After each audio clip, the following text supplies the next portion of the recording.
تو یہ کون چھپا کے رکھا ہے؟ کس نے یہ ان تک پہنچنے نہیں دیا؟ کون ہے جو روک رہے ہیں کہ عام ہندوستانی کو یہ معلوم ہو کہ اس کے بنیادی حقوق کیا ہیں، اور وہ جیسے ہی پولیس کی وردی والے کو دیکھ لے تو وہ گھبرا جائے؟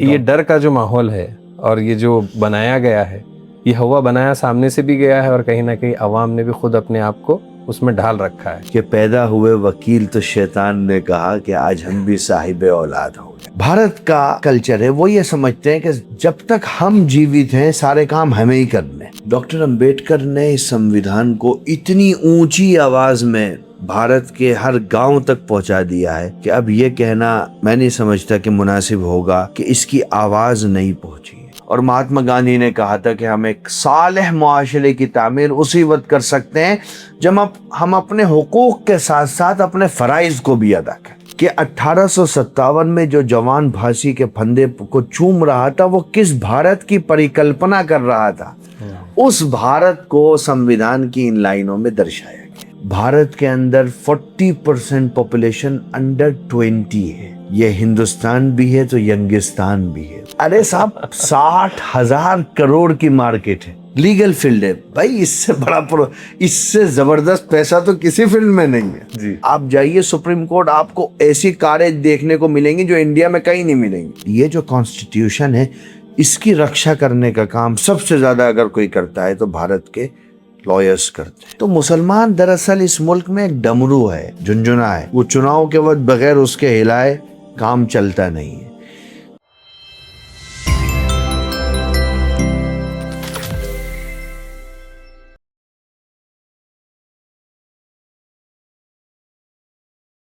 جے ہند ساتھیو، welcome to the H R S show. اور آج اس ایپیسوڈ میں ہم آپ کی ملاقات کرانے جا رہے ہیں ایک ایسی شخصیت سے جو اس وقت کے اٹھتے ہوئے ابھرتے ہوئے سوالات جو ہنگامہ مچائے ہوئے ہیں پورے ہندوستان میں۔ آپ کوئی بھی نیوز چینل اوپن کریے، ہر جگہ آپ کو ایک ہی آواز سنائی دے رہی ہے کہ مساجد پہ حملہ ہو رہا ہے، مدرسوں پہ کریک ڈاؤن کیا جا رہا ہے، لیگل طریقے سے لوگوں کو ستایا جا رہا ہے، مدرسوں کو ہی ٹارگٹ کیا جا رہا ہے، چاہے اتراکھنڈ ہو، یو پی ہو، یا کولکتہ ہو، تریپورہ ہو، ان سب جگہوں سے، خاص طور پہ جو نارتھ انڈیا ہے وہاں سے لے کے اب یہ چیزیں پورے ہندوستان میں بھی شروع ہو چکی ہیں۔ تو ایسے ہنگامائی حالات میں جب ساری قوم ایک پریشانی میں ہے کہ کس طریقے سے اس مصیبت کا سامنا کیا جائے، تب ایک کتاب آتی ہے، یہ جو آپ دیکھ رہے ہیں۔ اس کتاب کو لکھنے والے ہیں مولانا سید کعب رشیدی صاحب۔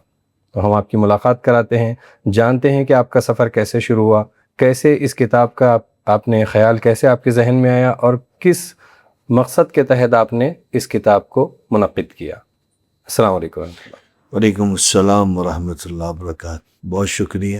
بہت بہت شکریہ آپ کا ہمارے شو پہ آنے کے لیے۔ Thank you. سید کعب صاحب، بات وہاں سے شروع کرتے ہیں جہاں سے کہانی شروع ہوتی ہے۔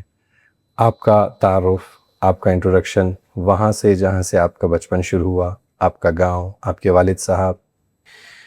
دیکھیے، اللہ کے فضل و کرم سے میں نے ایک علمی خاندان میں جنم لیا۔ میرے پردادا ہوا کرتے تھے مولانا سید حمید الدین صاحب، جو بہت کم لوگ جانتے ہیں کہ وہ دارالعلوم ندوۃ العلماء کے شیخ الحدیث بھی رہے، اور پھر وہ دارالعلوم دیوبند کے بھی رکن شورا رہے، شیخ التفسیر بنائے گئے۔ وہ کولکتہ میں ایک ادارہ چلاتے تھے، اس کی ذمہ داری تھی۔ جب وہ کولکتہ سے ان کو دیوبند بلایا گیا تو وہاں کے لوگوں نے اسٹرائک کر دیا اور کہا کہ نہیں، مولانا آئیں گے تو ہمارا ادارہ چلے گا، اور مولانا نہیں آئیں گے تو ہم اس ادارے کے سفر کو یہیں ختم کر دیتے۔ تو باوجود اس کے کہ اکابرین نے ان کو دارالعلوم دیوبند میں ایز اے شیخ التفسیر اپوائنٹ کر دیا تھا، لیکن جب وہاں پر پروٹیسٹ ہوا اور لوگوں نے اپنے جذبات کا اظہار کیا تو ان کو پھر واپس کولکتہ جانا پڑا، اور ایک ایکسیڈنٹ حادثے میں ان کی ڈیتھ ہو گئی۔ پھر ان کی اس تحریک کو ہمارے دادا مولانا سید رشید الدین حمیدی صاحب، انہوں نے آگے بڑھایا۔ ہمارے پردادا نے دارالرشاد کے نام سے ایک ادارہ قائم کیا تھا بارہ بنکی میں، اور پھر اس ادارے کی خدمت میرے دادا نے کی، پھر بعد میں وہ مراد آباد آ گئے، شاہی کے محتمم بن گئے، اور پھر ان کا انتقال مدینہ طیبہ میں ہوا اور وہ جنت البقیع میں ہی مدفون ہے۔ میرے والد محترم جمعیت علماء اتر پردیش کے صدر بھی ہیں، جامعہ قاسمیہ مدرسہ شاہی کے محتمم بھی ہیں، آل انڈیا پرسنل لاء بورڈ کے ممبر بھی ہیں، اور بھی کئی چیزیں ہیں۔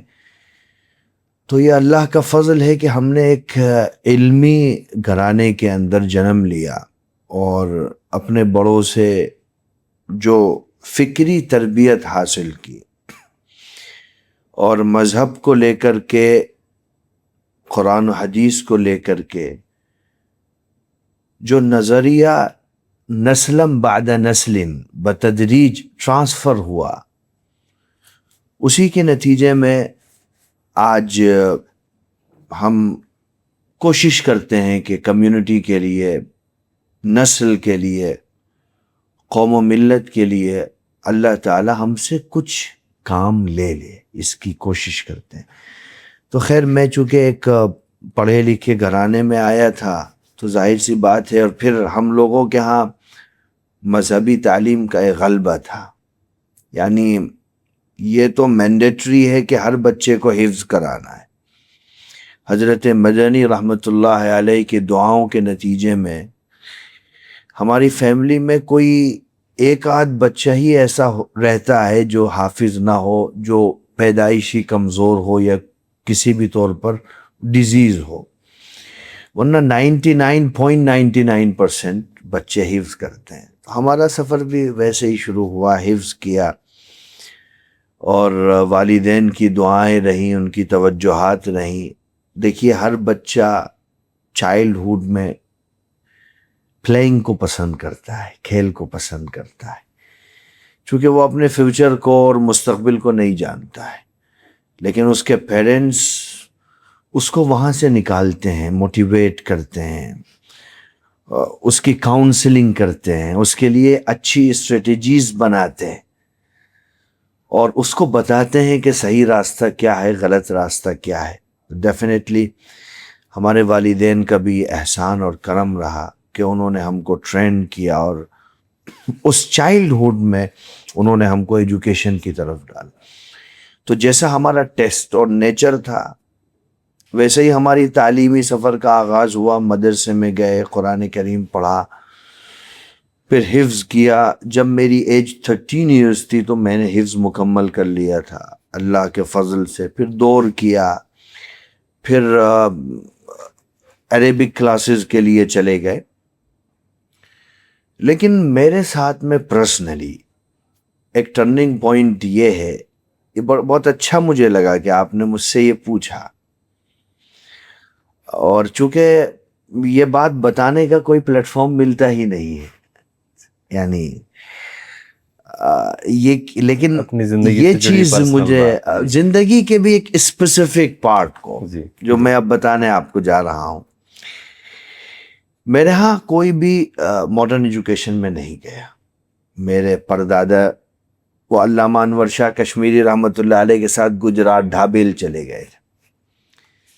میرے دادا ہوئے، میرے والد ہوئے، میرے تایا ہوئے مولانا اخرج رشیدی صاحب، جو مدینۃ المنورہ میں رہتے ہیں، اور اللہ نے ان کو بڑی مقبولیت اور بڑی خصوصیات سے نوازا ہے۔ میری ماں نے، میں گھر میں ماں ہی بول دیتا ہوں، تو ماں نے جب ہمارا حفظ کمپلیٹ ہوا تو ہم سے کہا کہ نہیں بھائی، آپ نے 10th کرنا ہے۔ انہوں نے ہمارا ایڈمیشن کرایا، اور انہوں نے ہمیں پڑھایا بھی خود۔ میں ماڈرن ایجوکیشن 90% میں نے اپنے ماں سے لی ہے، انہوں نے ہی مجھے پڑھایا، 10th کرایا، اور والد محترم کی دعائیں اور ساتھ تو رہا۔ پھر والد صاحب کی توجہ پوری میری مذہبی تعلیم میں تو تھی ہی، ان کی وجہ سے بہت سارے میرے محترم موقر اساتذہ الگ سے مجھے پڑھایا کرتے تھے۔ لیکن ماڈرن ایجوکیشن میں جو کچھ کیا وہ ماں نے کیا۔ 10th کرایا، پھر 12th کرایا، اور مجھے یاد ہے کہ ٹویلتھ میں چونکہ ہم عربک کلاسز میں بالکل لاسٹ مومنٹ پڑھتے تو ادھر کا سلیبس کا ایک بوجھ ہوتا تھا. اور اگر آپ نے میرے بارے میں کچھ پڑھا ہوگا تو اتنا بھی آپ کو ملا ہوگا کہ میں کچھ ہندی بول لیتا ہوں, مطلب فرینکلی اسپیکنگ. وہ بھی اسی لیے کہ انہوں نے مجھے بہت ڈیپلی اسٹڈی کرائی لینگویج کی. اچھا, ہم یو پی اسٹیٹ بورڈ سے کر رہے تھے تو اسٹیٹ بورڈ میں لینگویج ہندی کا ایک اپنا مہتو, ایک اپنا اسٹیٹس ہوتا ہے. تو ان کی توجہ سے اور ان کی کرم فرمائی سے میں نے 10th بھی کیا, 12th بھی کیا. اور پھر میں فادر نے مجھ کو کہا کہ بھائی اب کیا کرنا چاہتے ہو. پھر ہم نے خیر گریجویشن بھی کر لیا. میرا جس سال گریجویشن کا 2nd ایئر تھا اس سال میں نے مدرسے سے عالمیت کا کورس پورا کر لیا. پھر میرے والد محترم نے مجھے جوہانسبرگ بھیج دیا. میں جوبک چلا گیا. مجھے ایک لینگویج کورس کرنا تھا, ارادہ تھا کینیڈا جانے کا, شوق تھا لنڈن جانے کا بھی, لیکن وہاں کا ویزا پروسیس تھوڑا طویل ہوتا ہے, ٹائم ہمارے پاس کم تھا. تو والد محترم نے بات کی اور مجھے جوہانسبرگ میں برٹش لینگویج انسٹیٹیوٹ جو وتھ یونیورسٹی کے بالکل اپوزٹ سائڈ میں تھا, وہاں مجھے انہوں نے بھیجا. اور میں قریب 7 مہینے سے 9 مہینے میں جوہانسبرگ میں رہا اور وہاں میں نے لینگویج کورس کیا. اچھا, وہاں پر جانا اس لیے بھی مجھے بہت یاد رہتا ہے کہ مختلف آئیڈیالوجی کے لوگ وہاں ملے. جب آپ الگ الگ لوگوں سے ملتے ہیں, ڈفرینٹ ٹائپ لوگوں سے ملتے ہیں جن کی سوچ فکر الگ ہوتی ہے, تو مینٹلی آپ کے اندر ایک ایسی چیز ڈیولپ ہوتی ہے کہ سماج میں پھر آپ ہر جگہ ایکسس کر جاتے ہو. وہ جس کو ایک لفظ اردو کا ہے جس کو تشدد بولتے ہیں, اور تشدد کے ساتھ میں نظریے کو محدود دائرے میں لوگ اپنے داخل کر دیتے ہیں. ہم اس سے باہر نکل گئے تھے. پھر تو میرے ساتھ میں قریب 60 ملکوں کے بچے اس کیمپس میں رہتے تھے جہاں میں 9 مہینے رہا, 60 کنٹریز کے. اور جہاں میں پڑھنے جاتا تھا تو وہاں بھی 14 کنٹریز کے بچے ہم ایک ساتھ میں لینگویج کورس کرتے تھے, اور برٹش کے جو ٹیچر تھے وہاں میں پڑھاتے تھے. تو اس نے کافی زیادہ مجھے متاثر کیا پرسنلی, اور میں اس نتیجے پر پہنچا کہ آدمی جتنا جاتا ہے, جتنا بیٹھتا ہے اور جتنا سنتا ہے, الگ الگ نظریات کو جتنا اکنالج کرتا ہے, اتنا وہ اپنی پرسنالٹی کو ڈیولپ کرتا ہے اور اتنا وہ فلیکسیبل ہو جاتا ہے عام لوگوں کے لیے. صحیح. تو میرے پاس میں پہلے ایک دھارنا بن جاتی ہے کہ صاحب ہم جو کہہ رہے ہیں, ہم جو کر رہے ہیں وہی سپیریئر ہے. لیکن اگر میں شاہین جاؤں گا تو مجھے دکھے گا کہ صاحب ڈاکٹر عبد القدیر تو فریڈم آف ریلیجن کا سب سے بڑا سمبل ہے. جی. اگر میں سہانتا اکیڈمی میں جاؤں گا تو مجھے لگے گا کہ یار IAS کے لیے یہ بہت بڑا کام کر رہے ہیں. تو جو جہاں بیٹر کر رہا ہے آپ اس کو اپریشیٹ کریے, اپنے نظریات میں, اپنی سوچ میں وسعت لائیے. شاید یہ میں نے جوہانسبرگ سے سیکھا. پھر آپ کا سفر لیگل اس کی طرف کب آیا؟ تو پھر میں وہاں سے آیا تو اپن کا گریجویشن لاسٹ ایئر تھا, لاسٹ سیمسٹر تھا, وہ پیپر دیے. پھر جیسے والد محترم نے ذکر بھی کیا کہ میں نے ان سے کہا کہ میں لاء کرنا چاہتا ہوں. تو انہوں نے کہا کہ کیوں کرنا چاہتے ہو, انہوں نے منع نہیں کیا. پوچھا کیوں کرنا چاہتے ہو, تو میں نے کہا صاحب مجھے اصل میں ہوا کیا, بیچ میں ایک بات رہ گئی. ہمارے ایک ٹیچر اسماعیل تھے جوہانسبرگ میں. اچھا. وہ مجھ سے کہتے تھے کہ آپ انڈیا میں اچھے انگلش اسپیکرز کو سنیے. اوکے. ہاں, تاکہ آپ کی انگلش بیٹر ہو. ٹھیک ہے. تو میں اس وقت کپل سبل صاحب کو سنتا تھا, ابھیشیک منو سنگھوی کو سنتا تھا, لائرس کو. اچھا, ان کو وہ لوگ زیادہ پسند کرتے تھے چونکہ ان کی انگلش تھوڑا معیاری ہوتی ہے, ٹرمینالوجیز بھی بڑے ہیوی یوز کرتے ہیں لوگ. جی. تو مجھے لگا کہ یار پھر جب آپ کسی چیز کو سنتے ہو تو آپ اس بندے کے بارے میں جاننے کی کوشش کرتے ہو. پروفائل. جی. تو میں نے سبل صاحب کو دیکھا, پھر ابھیشیک منو سنگھوی جی کو دیکھا, اور بھی کئی نام تھے ان کو دیکھا, اور ہم لوگ بیسکلی یہ ہمارے بلڈ میں ہے کہ ہم لوگ, آپ سمجھیے کہ اسپیکر پیدا ہوتے ہیں. ہم لوگوں کو سیکھنا نہیں پڑتا, جیسے بولتے ہیں نا لوگ تقریر سیکھتے ہیں کرتے ہیں, اتنا سیکھنا ویکھنا ہم کو پڑتا نہیں ہے. اور گھر کا ماحول. پھر دوسرا یہ کہ دیکھیے کانفیڈنس کب آتا ہے, جب آپ کو چیزیں پرووائڈ ہوں, پلیٹ فارم آپ کے پاس ملے. تو ہم لوگوں کے پاس اتنا پلیٹ فارم رہتا ہے باپ دادا کا کہ ہم کہیں بولتے ہیں تو 10-12 لوگ ہمیں سن لیتے ہیں. 10-12 ہی لوگ سنیں, زیادہ نہ سنیں, لیکن وہ سن لیتے ہیں. تو پھر میں نے کہا کہ صاحب ہم لا کرنا چاہتے ہیں. تو انہوں نے کہا کہ بھائی لا کیوں کرنا چاہتے ہو؟ تو میں نے کہا صاحب لا کریں گے اچھا ہے, کانسٹیٹیوشن کو جانیں گے, رائٹس کو جانیں گے, ڈیوٹیز کو جانیں گے, اور کمیونٹی کے لیے کچھ کریں گے. انہوں نے کہا صاحب اگر آپ قوم اور ملت کی خدمت کرنا چاہتے ہیں تو ہم آپ کو الاؤ کر دیتے ہیں کہ آپ لا کر لیں. بس فادر سے اجازت لی, ماں سے دعائیں لی, پھر میں LU چلا گیا لکھنؤ یونیورسٹی. اور لکھنؤ یونیورسٹی میں پھر میں نے ایڈمیشن لے لیا, اور میں پھر شفٹ ہو گیا تھا. میں بارہ بنکی رہتا تھا. بارہ بنکی ہمارا جو راستہ ہے وہ بارہ بنکی سے قریب پڑتا تھا, اور وہاں پر ہمارے پاس میں جو سہولیات تھی تو میں بارہ بنکی اسٹے کرتا تھا. کار تھی ہمارے پاس میں, ایک ڈرائیور تھا. خیر ہم نے لا کیا, اور ڈیورنگ لا ابھی میرا کمپلیٹ بھی نہیں ہوا تھا, لیکن میں کانسٹیٹیوشن پر بات کرنے لگا تھا. اور ہم نے زیادہ تر فوکس کانسٹیٹیوشن ہی پر کیا, ڈیوٹیز پر کیا, رائٹس پر کیا. اور چونکہ اسکوپ تھا ہمارے پاس میں, آپ یہ بھی کہہ سکتے ہیں کہ چونکہ میں جس طبقے سے آتا ہوں وہاں پر لائر عام طور پر ہوتے نہیں ہیں علماء میں, تو کبھی کبھی یہ بھی ہو جاتا ہے کہ بھئی اندھوں میں کانا بھی راجہ بن جاتا ہے. ہماری مثال بھی کچھ ایسی تھی کہ بھئی ہمارا کوئی مد مقابل نہیں تھا, کچھ نہیں تھا. تو ہم نے کام کیا, اور پھر مجھے کووڈ کے بعد, ابھی میرا لاسٹ ایئر تھا, کمپلیٹ لاسٹ سیمسٹر تھا, مجھے آفیشیلی جمعیت علماء اتر پردیش کا لیگل ایڈوائزر بنا دیا گیا. اچھا. اور پھر جمعیت کے پلیٹ فارم سے ہم نے کام کیے, اور بہت ساری چیزیں ایسی کیں جو بہرحال ایک نظیر بنی.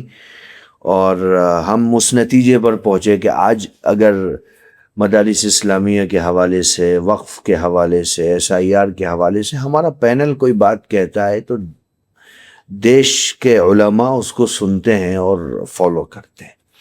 تو صاحب یہ ایک چھوٹا سا ایک مختصر سی ابتدا تھی, جو آپ نے کہا شروعات جہاں سے شروعات ہوتی ہے وہیں سے کرتے ہیں. اس میں سے ایک سوال ضرور آپ سے یہ پوچھوں گا کہ یہ سفر اور سفر کی جو تفصیلات رہی وہ تو بہت اچھی ہے. اس میں وہ پوائنٹ کب آیا زندگی کا جب آپ کو ہوتا نا کہ ہر میں سے ہر کوئی, دیکھیے اس وقت آپ کو جو دیکھنے سننے والے ہیں ان کے بھی سب کے اپنے کیریئر کے جو ہے نا الگ الگ پروگرامز ہیں کہ کیا کریں, کون سا ٹرینڈنگ میں چل رہا ہے, کون سی ٹیکنالوجی, کون سا کورس کر لیا جائے, یا کس میں پیسہ زیادہ ہے نا. ہر ایک کا اپنا اپنا ایک پیرامیٹر ہے کہ کس وجہ سے وہ کوئی پروفیشن چوز کر رہا ہے. اس پروفیشن کو چوز کرنے کے وقت سب سے تکلیف والا, یا تکلیف نہیں کہوں گا, سب سے ڈیفیکلٹ کون سا موڑ تھا, کون سی بات تھی اس پہ آنے کے لیے؟ تین باتیں. اچھا, تین تھی. دیکھیے سب سے مشکل چیز جو فیس کرنا تھی وہ یہ تھی کہ پیدا ہوئے وکیل تو شیطان نے کہا کہ آج ہم بھی صاحب اولاد ہو گئے. یہ مجھ سے کہا بہت سے لوگوں نے. جی, کافی بدنام کر رکھا ہے ویسے لوگوں نے. کچھ ایج فیکٹر ہوتا ہے کہ آپ بہت سی مرتبہ آپ کو اچھا نہیں لگتا, لیکن آپ اتنا چھوٹے ہوتے ہیں کہ آپ رپلائی نہیں کر پاتے. ہاں جی. آداب میں, اخلاقیات میں, اور یا یہ کہ احترام میں. جی.